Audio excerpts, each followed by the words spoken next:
വീട്ടിലെല്ലാരും സപ്പോർട്ടീവ് ആണോ ഈ ഒരു കാര്യത്തില്, എഴുത്തും റാപ്പും? അപ്പനും അമ്മക്കൊന്നും വലിയ താല്പര്യമില്ല. അവർക്ക് അവര് പറയുന്നത് ഞാൻ എപ്പോ എഴുതാൻ തുടങ്ങിയോ അതോടുകൂടി നശിച്ചു എന്നാ. ഇത് സത്യമാണ്.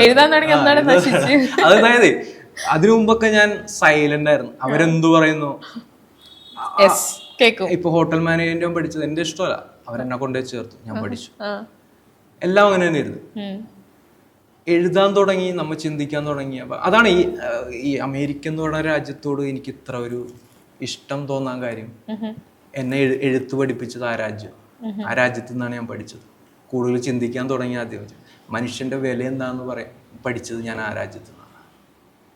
വേറെ ഒരു സ്ഥലത്തൊക്കെ വർക്ക് ചെയ്യുമ്പോഴും നമുക്ക് പല പരിമിതികളുണ്ട്. അതിൻ്റെ ഒരു പ്രതിഫലനം എന്നുള്ള നിലക്ക് എഴുതാൻ തുടങ്ങിയതിന് ശേഷം ഞാൻ ചില കാര്യങ്ങളോട് നോ പറയാൻ തുടങ്ങി. ഒരുപാടില്ലെങ്കിലും എൻ്റെ ഒരു സ്വഭാവം വെച്ചിട്ട് വളരെ നോ പറയില്ല ഞാൻ.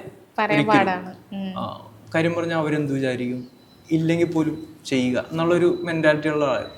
ഇപ്പൊ കുറച്ച് പറയാൻ പഠിച്ചിട്ടുണ്ട്.